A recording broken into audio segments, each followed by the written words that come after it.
سلمان صاحب آپ کی طرف دیکھ رہے ہیں، آپ تو بائی اسٹینڈر ہیں، باہر بیٹھ کے دیکھ رہے ہیں کہ حکومت نے ایک ریلیف دیا ہے، دوسری اس کو بے وقوفی بھی کہہ رہی ہے، پھر کرپشن کا پیسہ، اور سڈنلی یہ بحث شروع ہو گئی.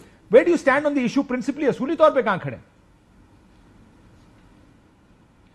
دیکھیں، اصولی طور پہ پہلے تو یہ سمجھیں کہ 2 مہینے کی جو ریلیف ہے یہ کیا ریلیف ہے، اس کے بعد کیا ہوگا. اور 2 مہینے کی بھی ریلیف دینے کے لیے آپ جس کو کہتے ہیں پی ایس ڈی پی میں کٹوتی کی، اس کا مطلب دراصل یہ ہے کہ آپ نے صحت اور تعلیم میں کٹوتی کی. آپ صحت اور تعلیم پہ جو پیسہ خرچ ہونا تھا، پی ایس ڈی پی کا بڑا حصہ جو ہے وہ صحت اور تعلیم پہ خرچ ہوتا ہے، یہ صوبائی سبجیکٹس ہیں، موضوع ہیں. تو آپ صحت اور تعلیم کاٹ کر 2 ماہ کے لیے اربوں روپے جو ہیں خرچ کر رہے ہیں ایک کسی شارٹ ٹرم سیاسی فائدے کے لیے. تو ایک طرح سے تو شوبدہ بازی ہے، یہ اصل مسئلے کا حل ہرگز نہیں ہے. لیکن اصل جو مسئلہ ہے راجہ صاحب، ویسے آپ اس بات کو جانتے ہیں نا، یہاں پر خبریں کتنے دنوں سے ہم یہ کہہ رہے تھے کہ ایک بھائی نے بھائی کا گلا کاٹ دیا 15,000 روپے پہ، کسی نے خودکشی کر لی، بجلی کا بل نہیں دے رہے تھے، لوگ مائکس لے کے باہر جا رہے تھے اور وہ لوگ کہتے تھے میں نے موٹر سائیکل بیچ کے بل دیا ہے، میں نے یہ کر کے بل دیا ہے. لوگ people can't make ends meet جتنی مہنگی بجلی ہو گئی ہے. سو یہ تو فیصلہ ہے نا کہ ہم نے ریلیف یہاں سے دینا ہے یا یہاں سے دینا ہے.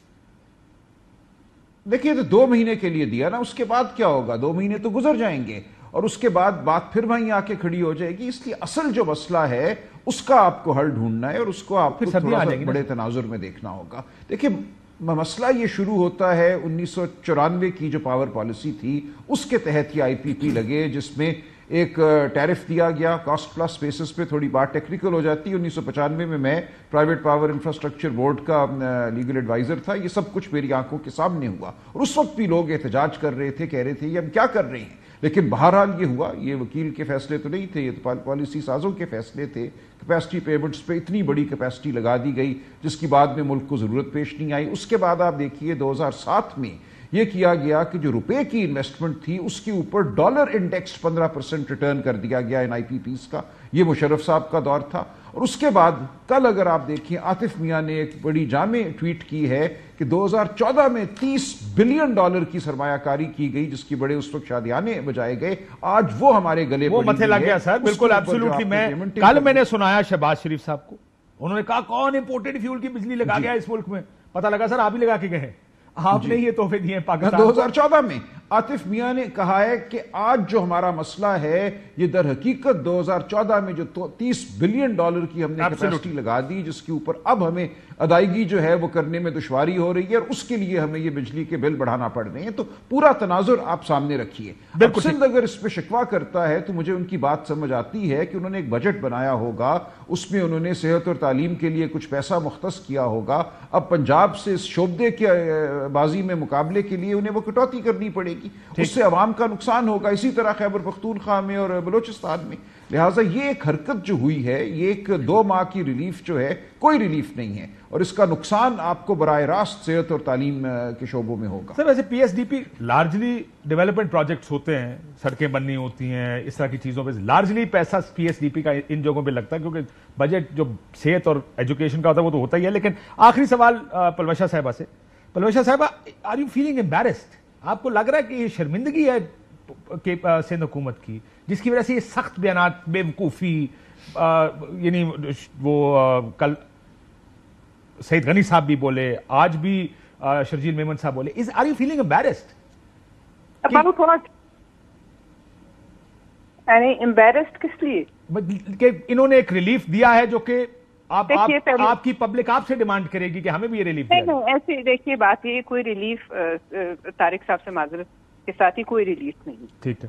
یہ 2 مہینے کے بعد پھر جب گیس کے لاکھوں کے بل آئیں گے تو پھر اس کا بھی ابھی اعلان کر دیں کہ وہ کتنے مہینے کا ہے. دیکھیے کوئی حل نہیں. 2 مہینے کے لیے چاہے انہوں نے کہیں سے بھی پیسے کاٹے یا جو بھی کیا، اس کے بعد وہ جو 2 مہینے کم بل دیں گے اس کے بعد تو ویسے ہی دیکھیں موسم ویسے ہی ٹھنڈا ہو رہا ہے. اب اے سی کی وہ کھپت نہیں ہے جو پہلے تھی گرمیوں میں. اس وقت تو جو بھی ریلیف ہے وہ اس طرح کا نہیں ہے جو گرمیوں والا ریلیف ہوتا. لیکن اب جب گیس کے ہوش شدہ بل آئیں گے تو اس کا مجھے بتائیں کیا کریں گے. دیکھیے یہ آپ یہ کہہ رہے ہیں کہ یہ شارٹ ٹرم ریلیف ہر جگہ نہیں دیے جا سکتے. دیکھیے ریلیف نہیں ہے یہ. ریلیف کیا ریلیف ہے؟ یہ اس وقت ہم جس مہینے میں بیٹھے ہیں اس وقت جو ہے آپ خود دیکھ لیجئے کہ جو استعمال ہے بجلی کا وہ نیچرلی اگلے 2 مہینوں میں ویسے ہی کم ہو جائے گا. بالکل ٹھیک. اور بہرحال اب مجھے صرف گیس کا بتائیے, جو گیس کا ہمارا پچھلے سال جو بلز آئے لوگوں کو, اس سال اگر وہ بل آئیں گے تو اس کا پھر کیا حل ہے؟ دیکھیے لیکن میم پھر آپ کو بیٹھ کر سب جماعتوں کو اس کی ایک لانگ ٹرم سولوشن اور پالیسی میں یہی کہہ رہی ہوں کہ اس سے کچھ فرق بھی نہیں پڑے گا. 2 مہینے اگر لوگ کم بل دیں گے نا, تو جب تیسرے مہینے گیس کا بل آئے گا نا, وہ 2 مہینے کی اگر کوئی گڈ ول کریٹ ہوگی تو وہ سب جو ہے 1 منٹ میں. But do you realise ma'am, policy کو جب آپ تنقید کرتے ہیں, کل یہ آپ کی کسی پالیسی, جیسے ڈاکٹر صاحب کہہ رہے تھے, کل آپ کی کسی پالیسی پر بھی تنقید کریں گے, آپ نے یہ پیسے کم کیوں کر دیے, آپ نے وہ پیسے کم کیوں کر دیے. مجھے کوئی اعتراض نہیں, ڈاکٹر صاحب ابھی بھی کہہ سکتے ہیں, بہت سی ہماری بھی کوتاہیاں ہو سکتی ہیں, لیکن اگر میں ڈاکٹر صاحب کی پارٹی کو کرپٹ کہوں, پھر انہیں کے ساتھ میں بیٹھی رہوں, تو پھر میری منافقت ہے, پھر ان سے میں ووٹ مانگوں, پھر انہیں کے ساتھ ہم یہ کرپشن اور اس قسم کی باتیں کرنی ہے تو پہلے سوچنا. لیکن یہ ویسے میں ایک بات بتاؤں, بہت شکریہ, خیر آپ کی بات ٹھیک ہے کہ یہ باتیں ہر اس وقت جب دوسری سائڈ آپ پر تنقید کرتی ہے. مجھے یاد ہے شہباز شریف صاحب نے ایک دن تیر کر رہے تھے, انہوں نے کہا کہ بیٹا میں بلاول کو جواب نہیں دینا چاہتا, تمہارے والد صاحب کو جو کر رہا ہے کرپشن, لٹو دے پھٹو, یہ تو سارا جو ہی آپ کو کوئی بیان بازی آتی ہے ان کی طرف سے, آپ کا پہلا جواب کرپشن ہوتا ہے.